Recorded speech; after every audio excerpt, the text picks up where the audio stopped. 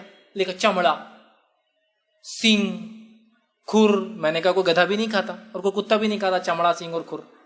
آپ نے دیکھے کسی کو چمڑا ابال کے کھا رہے ہیں, بہت اچھا لگتا ہے ہم کو چمڑا. سینگ کو کھاتے دیکھے آپ نے کسی کو, کھانے جیسی چیز نگلے نہیں جاتی. کھر کوئی کھاتا ہے تو دینے اننیسسری ایک سادے دین کے اندر کمپلیکیشن پیدا کرنا بولتے ہیں اس کو. 10 مکروہ میں یہ تو چلو ٹھیک تھا, سینگ, کھر اور وہ. اب دیکھیے آگے فوتے, ٹیسٹیز اس کے. ٹھیک, اس کے بعد تلی, تلی سمجھتے ہیں نا, کچھ چھوٹا سا حصہ ہوتا پینکریاز. ٹھیک, تلی. اس کے بعد بوٹی, وجڑی جس کو بولتے ہیں, لارج انٹسٹائن. ٹھیک, ایسی کچھ چیزیں اس میں لکھی ہوئی ہیں. ٹھیک, اب آپ دیکھیے کسی بھی چیز کو مکروہ قرار دینے کے لیے ہمیں بس وجہ چاہیے, شرعی ریزن چاہیے. چمڑا کو کھاتا نہیں, کھور اور سینگ کو کھاتا نہیں, تو لہٰذا اس پر ڈسکرپشن دے کے اس پر ڈسکس کر کے کوئی ایشو ہی نہیں, کوئی فائدہ ہی نہیں. ہاں, اس کے کچھ ڈیریویٹیوز ہوتے ہیں جو چیزوں میں استعمال کیے جاتے ہیں نکال کر, وہ تو ٹھیک ہے نا. جانور جب حلال ہے تو اس کے اعضاء بھی حلال ہے, وہ الگ. لیکن کیا حقیقت میں یہ سب چیزیں منع ہے پھر اس کے وہ اور بوٹی اور یہ؟ تو یاد رکھیے اس معاملے میں عید الاضحیٰ سے پہلے کسی بھی جانور کی دکان پہ جہاں ریٹ لسٹ ہوتی ہے, اور خاص طور سے بکرے کی اس پہ ریٹ لسٹ ہوتی ہے, بڑے جانور پہ بھی ہوتی ہے بہت سی اسٹینڈرڈ دکانوں میں, وہاں جا کے دیکھیے لکھا ہوا رہتا بوٹی. ہم چھوٹے تو ہم بولتے بوٹی, پھر گوشت کیا ہے؟ بوٹی بولتے ہیں وجڑی کو. وجڑی سمجھتے ہیں, لارج انٹسٹائن کو بولتے ہیں. بوٹی 50 روپے کلو. چھوٹی آتے ریٹس لکھے ہوئے کس چیز کی. ہاں, گردہ بھی تھا اس میں, لسٹ میں گردہ بھی حرام ہے. کیوں؟ تو بولے گردے میں سے پیشاب چھنتا. ٹھیک, اچھا, مطلب لاجک بھی اچھا تھا اس کے پیچھے. گردہ, فوتے اور بوٹی بھی تھا اس میں. تو دیکھیے بوٹی لکھا ہوا ہے ریٹ. تو عید الاضحیٰ سے ایک دن پہلے تک بوٹی بک سکتی ہے, بوٹی خرید جا سکتی ہے. عید الاضحیٰ کے دن وہ مکروہ ہو گئی. ایسا لگتا ملا کی اور خصاب کی وہ صاف کر کے دینے کا مسئلہ رہتا تھا, تو 3 دن کے لیے مکروہ بول دو نا, بعد میں تو بیچ ہی رہے, کھا بھی رہے, ابھی بول دو خالی مکروہ ہے. تو ہمارا مسئلہ وہ صاف کر کے تو بولتے نا, پھر آپ ابھی بولتا نکالو پھینکتے مکروہ بول دو, عالم صاحب نے اٹھا کے پھینک ڈالا. پہلے کیا ہوتا تھا, ہمیں یاد ہے چھوٹے تھے ہم پورا اس کو بھی کاٹتے تھے, صاف کرتے تھے, اندر کی غلاظت نکالتے تھے, زبردست دھوتے تھے, اور اس کو ابال کے بہت اچھے اس کے ڈش بنتے تھے. ٹھیک, تو آپ بولے بول دو نا تم نکالنا مکروہ. اب عالم صاحب مکروہ بول دی تو پورا کا پورا لا لے اور راستے میں پھینک دے رہے. میرے بھائی ٹھیک ہے, آپ کو نہیں استعمال کرنا الگ بات ہے, لیکن دوسرا تو کھا سکتا ہے نا غریب. آپ جب مکروہ بولے تو لوگ سمجھ رہے کھا ہی نہیں سکتے. تو عید کے ایک دن پہلے تک لکھا ہو بوٹی کلو, کیا کلو, اور عید کے دن اور بعد میں قربانی میں حرام بوٹی, مطلب مکروہ ہو گئی بوٹی. آپ اندازہ لگائیے یہ کہاں کی بات ہو رہی ہے. تو ایسا مسئلہ ہو گیا. ایک جوک ہے, میں کسی پہ برائی کے انداز سے نہیں, صرف ایک بتا رہا ہوں. ایک علم والے صاحب تھے جن کو لوگ عالم صاحب بولتے تھے. وہ اپنے گاڑی پہ ایک بار جانے لگے تو کتوں نے بھونکنا شروع کر دیا. کتوں نے بھونکنا شروع کر دیا تو وہ پلٹ کر رک گئے اور بولے دیکھو بھونکنا بند کر دو نا تو حلال ہونے کا فتویٰ دے دوں گا. سمجھ جاؤ, اپنے آپ کو سدھار دو تو حلال ہونے کا فتویٰ دے دوں گا. تو کتوں نے بھونکنا بند کر دیا, پھر اس لیے بہت مشکل ہوتی ہے. حلال دے دیں گے, کھا جائیں گے لوگ. تو مکروہ کہاں سے ہوا؟ اچھا, فوتے مکروہ. کیوں مکروہ نہیں بولے؟ اس میں سے ڈیٹیلز آپ کو پتا ہے, ویسا ہوتا اولاد پیدا ہوتی جانور کی تو اس میں ذرا نکلتا. ٹھیک ہے, جسم کے اندر کی باتیں. میں وضو کر رہا ہوں تو میرے پیٹ میں کیا کچھ نہیں ہے, ابھی کھانا کھایا ہوں جو غلاظت بن چکی ہے, کچھ نکلنے کے لیے تیار ہے, کچھ باقی ہے, کچھ کو روک کے رکھا ہوں گا, میں ہو سکتا جانا ہوں گا, لیکن وضو تو ہو رہا ہے میرا. نہیں نماز کیسے ہوں گی, اندر اتنا سب جمع ہے آپ کے, کیسا آپ پاک ہو سکتے ہیں؟ نکلنے کے بعد پاکی اور ناپاکی اندر ہے, جب تک نہیں مسئلہ ہے. یوریا جب تک میرے پیٹ میں ہے, ابھی جسم میں بھی ہے تو یوریا ہی ہے وہ. جب وہ شرمگاہ کے ذریعے پیشاب کی شکل لیں گے تب حرام ہے پیشاب کو چھیٹے اڑے اور یہ سب ہوا. تو پیشاب کی چھیٹے اڑے تو جہنم خبر کا عذاب ہوتا ہے نا, پیشاب پیٹ میں تو ہوتا ہے خبر کا عذاب. اب تک میرے جسم کا حصہ ہے وہ, ابھی اس کا ایشو نہیں ہے کچھ بھی. سمجھ بات؟ تو بولے فوتے خراب ہے. میں نے بولا جا کے عربوں کو بولو کوئی فوتے خراب ہے, وہاں تو ڈشا کھاتے جا کے, ان کے اسپیشل بنتی فوتوں کی ڈشز, وہ کھانے کو تیار ہے, اور یہاں بولے فوتے مکروہ ہے بولے. ٹھیک, پھر کیا تو بولے گردہ مکروہ. گردہ کیوں مکروہ؟ تو بولے اس میں پیشاب چھنتا. سبحان اللہ, یہ پیٹ کے اندر کی بات ہے, باہر آنے کے بعد پیشاب کہلایا جاتا ہوں. سمجھ رہے نا آپ بات کو؟ جب پیٹ میں نے پیا، میں پانی پیا نا، وہ یوریا جو میرے پیشاب سے نکلا وہ کہاں تھا؟ پہلے میرے پانی میں تھا، پانی سے اندر گیا، باڈی نے جو اچھے کانسٹیٹوئنٹ تھے، اس کے اچھے پارٹ تھے، لے لیے، خراب اجزاء کو اپنے ذریعے سے نکال دیا فطری طور سے، ہو گیا نا؟ تو پھر تو اب شروع بولنے پانی میں یوریا نہیں پی سکتے، پانی کو پہلے یوریا صاف کرو، اندر پیدا نہیں ہوا اس کے لیے کوئی سسٹم دیکھو، اندر ہے تو منع نہیں۔ تو وہ جو پیشاب نہیں چھنتا، کڈنی میں خون جاتا ہے، کیونکہ پانی سیدھا خون میں ملتا ہے، وہ خون کڈنی سے گزرتا ہے اور چھنیاں اس میں جالیاں ہوتی سے چھنتا ہے، اور یوریا اور جو نقصان دہ چیزوں کو کڈنی بازو کر دیتی ہے، خون نکل جاتا ہے اور پیشاب کے ذریعے باقی گندگی نکل جاتی ہے۔ تو ابھی تو وہ ایک ایسا اعضاء جو پیشاب نہیں چھانتا، خون چھانتا ہے۔ اچھا، عید کے تیسرے دن سے حلال ہو جاتی، پھر مکروہ بھی نہیں ہے پھر؟ ارے لاؤ نا یار، گردہ لا رہے نہیں تم، لاؤ نا، ادھر ڈالے تھے نا اپن، جب گردہ کھا رہے دکان سے 10 روپے نگ خرید کے لا رہے، سمجھ میں نہیں آتا یہ کیا ہے۔ تو جانور میں دانت، ہڈی، کھور، چمڑا، سنگ، میں سمجھتا سب کو پتا ہی کھانے والی چیزیں نہیں ہے، تو اس پر ڈسکشن کی ضرورت نہیں ہے۔ باقی ایسا کوئی اعضاء نہیں جو حرام ہو، سوائے اس کے کہ آپ نہ کھا سکے، آپ کو پسند نہ ہو، ایک الگ چیز ہے۔ جیسا پیشاب کی تھیلی ہے، کون کھائے گا؟ اس میں تو بالکل پیورلی ہے، وہ نکلنے سے پہلے جمع ہوتا ہے، ٹھیک، اس کے جسمانی اور دوسرے کچھ اعضاء جو کوئی بھی نہیں کھائے، آخر پھیپسا کھاتے ہیں کیا آپ اس کا؟ نہیں، لیکن سمپل ایشو آپ نہیں کھاتے، لیکن اگر کوئی کھانا چاہے تو کیا پھیپسا حرام؟ نہیں، پھیپسا مطلب آپ کے پھیپڑے جو ہوتے ہیں وہ جانور کے حرام نہیں، لیکن کوئی کھاتا نہیں اس لیے کہ اس میں کوئی نیوٹرینس نہیں ہے، اس میں کوئی طاقت اور توانائی نہیں ہے، معلوم آپ کو، اس میں نہیں ہوتی ہے، تو ہم نہیں کھاتے۔ ہم گھاس کیوں نہیں کھاتے اور بھاجی کیوں کھاتے ہیں؟ یہ فرق ہے، بھاجی کے اندر غذائیت ہے جس سے انسان کو تقویت ملتی، گھاس میں غذائیت نہیں ہے، اس لیے تو جانوروں کو اتنا سارا کھانا کھانا پڑتا ہے جب جا کے اس کا پیٹ بھرتا ہے۔ ہم لوگ چھوٹی سی بھاجی کھا لیتے تو ہمارا پیٹ بھر جاتا ہے اور اتنی طاقت مل جاتی ہے، جانور کو کھاتے ہی رہنا پڑتا ہے، چونکہ گھاس پھوس میں اتنی طاقت نہیں ہوتی ہے، سمپل ہے، کوئی بھی نہیں کھائیں، تو اس پر ڈسکشن کر کے ایشو ہی نہیں فائدہ بات کر کے، تو لہٰذا یہ سب باتیں تفصیلات دیکھنا تو انشاءاللہ وہ دیکھی کون کون سی چیزیں مکروہ ہے بول کر انشاءاللہ۔ جی السلام علیکم رحمۃ اللہ وبرکاتہ۔